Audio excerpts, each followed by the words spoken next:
смотрите новости, в студии Надежда Саханская. Здравствуйте. Коротко о главных темах этого выпуска. К стихийным бедствиям готовься заранее. В Якутске рассмотрели схемы проведения противопаводковых мероприятий. Знать о правомерности тех или иных действий должен каждый. В Нерюнгри состоялось расширенное заседание комиссии районного совета депутатов. Гибкий путь или японское боевое искусство. Расскажем о дзюдоистах Якутии.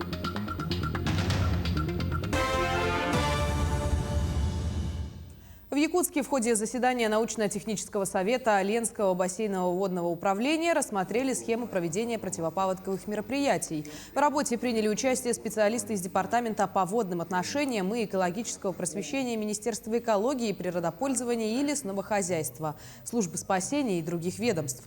Участники заседания определились со схемами и обсудили ход работы по зачернению и распиловке льда на реках Лена, Алдан, Амга, Токка и Колыма.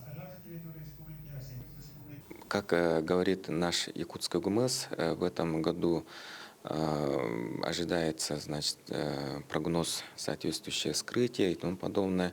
Где-то, они сказали, где-то 15 апреля. Методы известны давно, они по проекту это зачернение инертным материалом и распиловка баровой установкой, на базе МТЗ, большие, пилы. Виды, определены, способы определены. Тем временем в Нерюнгри состоялось расширенное заседание комиссии районного совета депутатов, в котором приняли участие депутаты городского совета, представители ресурсоснабжающих компаний, управляющих компаний и жителей, которые обратились в районный совет с просьбой разъяснить правомерность доначисления за тепловую энергию в январе этого года. Напомним, что в 214 домах жителям был сделан перерасчет на суммы от 1 до 15 тысяч рублей не в пользу потребителей. На основании выступлений был составлен протокол и образован рабочая группа, в которую войдут специалисты Нерюнгринской районной и городской администрации, управляющих компаний и представители товарищей собственников жилья, чтобы разъяснить, почему сложилась подобная ситуация. Пока с юридической точки зрения к поставщику есть вопросы, с которыми предстоит разобраться. И принято, я считаю, что тут такое решение, тоже одно из решений, что обратиться ресурсоснабжающей компании ПАО ДГК, о том, чтобы по соглашению индивидуально, когда жители приходят, сделать рассрочку платежей, от каждого зависит по его возможностям, когда он сможет заплатить эти денежные средства. Перейдем к эпидобстановке. На 21 января в республике выявлено 859 новых случаев коронавирусной инфекции. Так, в столице региона зафиксировано 678 заболевших, 49 случаев в Мегино-Кангаласском районе. Еще в 12 районах республики выявлено от 1 до 20 случаев заражения COVID-19. Несмотря на увеличение количества вновь выявленных случаев заболевания, скорость распространения инфекции, поскольку это все-таки очень контагиозная инфекция, у большинства заболевания регистрируются в легком течении, и пациенты получают лечение в амбулаторных условиях. И это, конечно же, в первую очередь обусловлено вакцинацией и ревакцинацией против новой коронавирусной инфекции. На сегодняшний день первым компонентом привиты 555 165 человек. Это составляет 77,4% взрослого населения республики. Кабинет министров Российской Федерации под председательством Михаила Мишустина обсудит 21 января борьбу с коронавирусом. Вместе с членами правительства Мишустин обсудит вопрос о выделении Минздраву в 2022 году из резервного фонда правительства бюджетных ассигнований на закупку лекарственных препаратов для медицинского применения. Помимо этого будет принято решение о выделении Минздраву средств на предоставление иных межбюджетных трансфертов из федерального бюджета регионам на приобретение лекарств для лечения пациентов с коронавирусом, которые получают медицинскую помощь в амбулаторных условиях. К другим темам. В Доме народов имени Кулаковского стартовала выставка, посвященная 30-летию Министерства по внешним связям и делам народов республики «История в лицах». Экспозиция приурочена к столетию якутской автономии. Более подробно о выставке расскажет моя коллега Марфирина Алексеева. Коллеги, приветствую.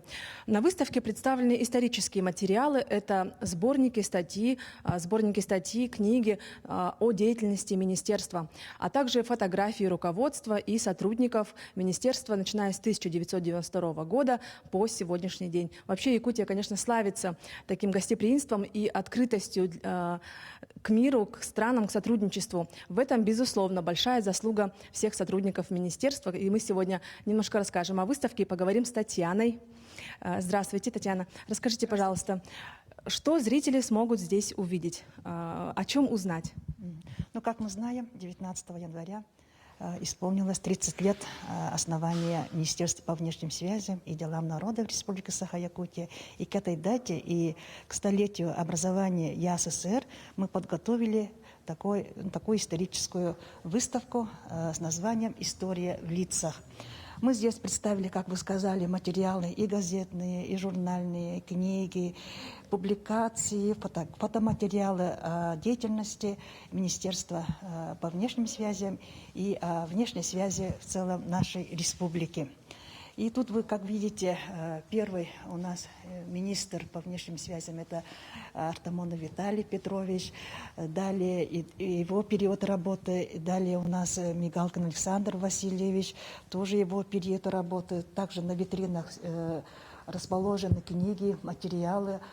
Перед их деятельностью первое время, конечно, очень трудно было, потому что это начало 90-х годов считается временем перемен и потрясений в целом стране, поэтому и в нашу республику тоже приходилось встречаться с такими переменами. И в то же время возрос интерес к глубинкам, к регионам Российской Федерации, в том числе и культурным и экономическим ценностям нашей республики.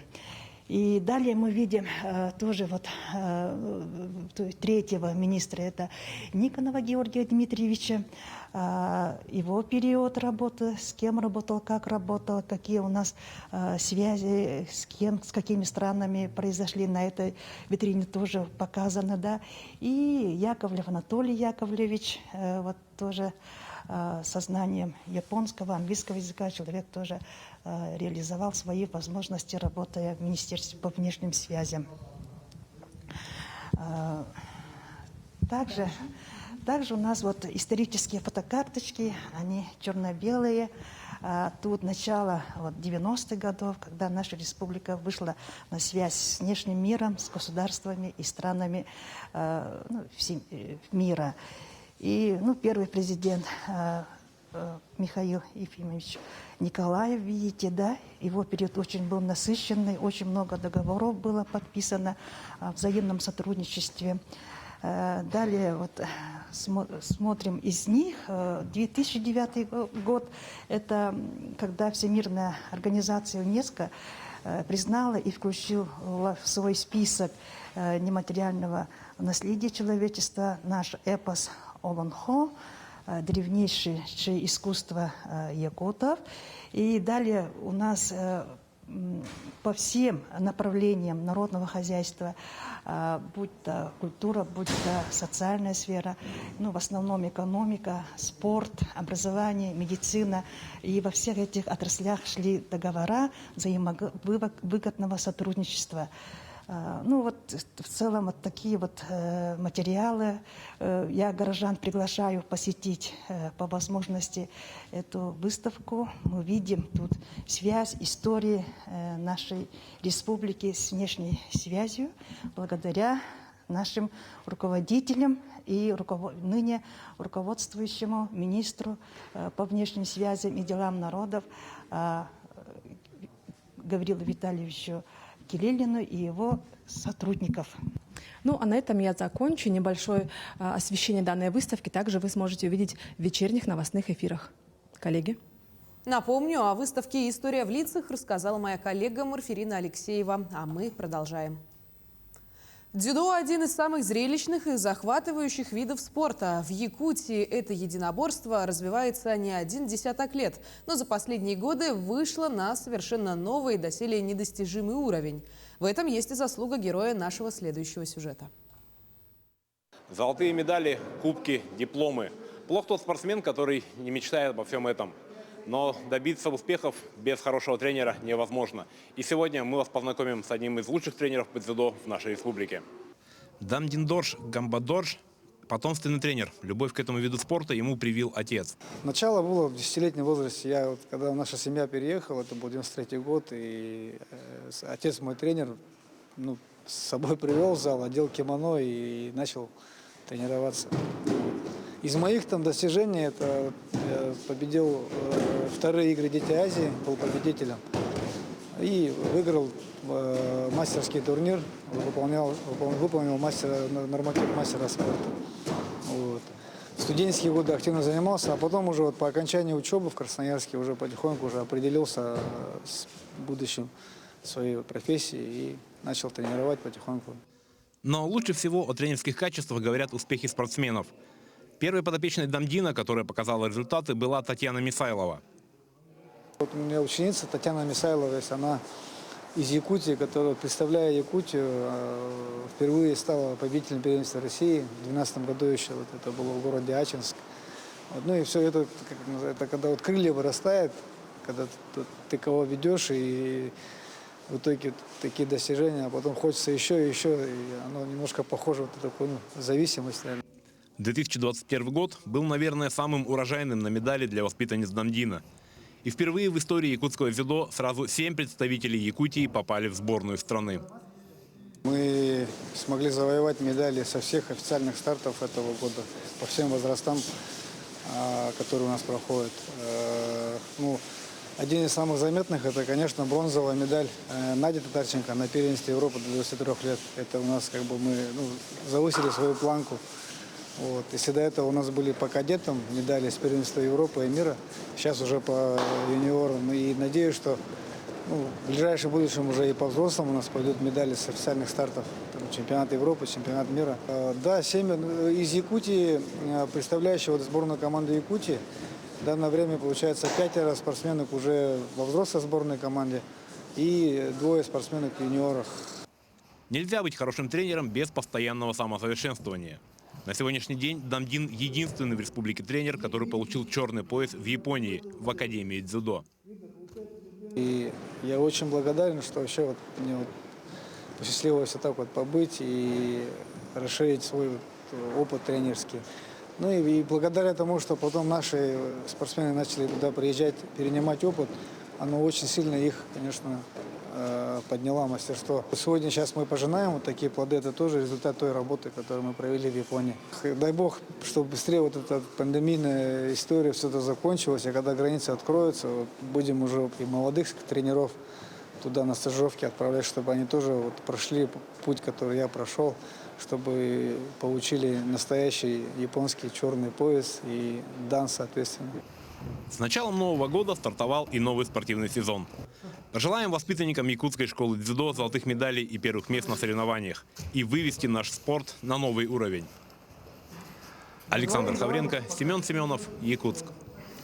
Ну а в Якутии продолжается проведение всероссийской акции «Студенческий десант». На этот раз активисты первичной профсоюзной организации студентов Северо-Восточного федерального университета посетили Центр кинологической службы Министерства внутренних дел Якутии и провели в своем аккаунте в Инстаграм онлайн-экскурсию для студентов университета. Прямой эфир в социальной сети вызвал интерес у подписчиков и получил положительный отклик. Студенты поблагодарили сотрудников полиции за познавательную онлайн-экскурсию, а некоторые из них выразили желание работать в данной сфере. На этом пока все.